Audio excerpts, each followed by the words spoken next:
Hello, नमस्कार दोस्तों। आज हम बात करेंगे ओला कंपनी के स्टॉक्स के बारे में। और पिछले वीडियो में हम आपको लगातार अपडेट देते हुए चल रहे थे और मैंने आपको लास्ट ट्रेडिंग सेशन में बताया था कि जब तक स्टॉक्स हाई बनाता है और ग्रीन कैंडल बनाता है, तब तक हमें किसी भी स्टॉक्स में बने रहना है। और यहाँ पर अगर आप देखेंगे तो पहली हमारी ग्रीन कैंडल बनी, अपर सर्किट बना था।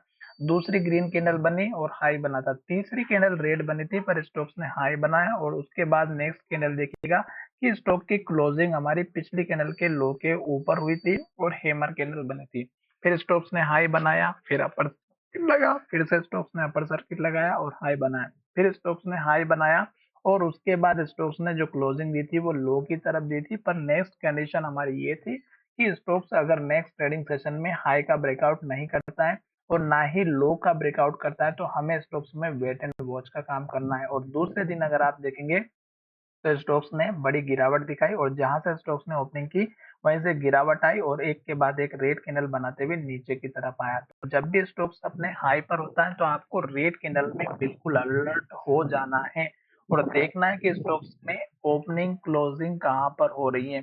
तो यहाँ से हमें इंडिकेशन मिला था कि स्टॉक्स में गिरावट होगी और मैंने उस दिन भी आपके साथ वीडियो शेयर किया था और कहा था कि जब तक स्टॉक रेड कैंडल बनाएगा, लो बनाएगा, हमें इंतजार करना है। और स्टॉक ने यहाँ तक लो बनाया था और मैंने आपसे कहा था कि ये जो कैंडल है इसका मूवमेंट बहुत ही बड़ा है। और इसका मूवमेंट अगर आप देखेंगे तो हाई 132 रुपए का था और लो 118 रुपए का था। और आपको मैंने कहा था कि इस कैंडल का हाई और लो के ब्रेकआउट या ब्रेकडाउन होने का वेट कीजिएगा। और स्टॉक्स ने हाई को ब्रेकआउट नहीं किया और स्टॉक फिर से नीचे की तरफ आते हुए दिखाई दिया। स्टॉक्स ने फिर से इन्वर्टेड हैमर कैंडल बनाए और स्टॉक का हाई जो है नीचे बना, फिर और नीचे बना और फिर और नीचे बना। और स्टॉक्स ने 2 दिनों से फिर से रेड कैंडल बनाई और लो के पास क्लोजिंग दी। अब स्टॉक्स हमारा इस लेवल को तोड़ने के लिए तैयार हो रहा है। तो अगर स्टॉक इस लो को तोड़ेगा तो फिर स्टॉक्स का सपोर्ट लेवल हमारा 110 रुपए के आसपास का बनेगा। क्यों?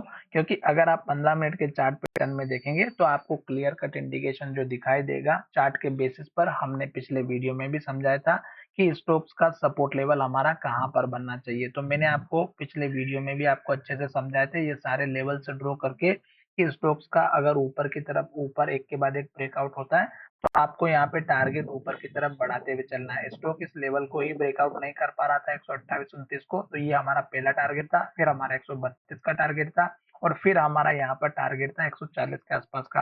पर अभी तक स्टॉक्स नीचे की तरफ जा रहा है और अभी स्टॉक्स ने यहाँ पर इस लेवल के आसपास सपोर्ट लिया है। अब स्टॉक्स अगर हमारा इस लेवल को तोड़ देता है 118-17 को, तो आप खुद देखिएगा कि स्टॉक्स का मेजर सपोर्ट लेवल हमारा यहाँ पर दिखाई देगा जो 109-110 रुपए के आसपास का बनेगा। और साथ ही स्टॉक्स ने यहाँ पर देखिएगा ये जो लो था इसको तोड़ा, फिर यहाँ पे लो बनाया, फिर यहाँ पे लो बनाया। अब स्टॉक्स अगर इस लो को तोड़ता है तो गिरावट दिखाई जरूर देगी। छोटे मोटे टारगेट चाहिए तो आप यहाँ पर इस कैंडल के लो का 122 रुपए का रख सकते हैं और दूसरा आप टारगेट यहाँ पे रख सकते हैं 125 का।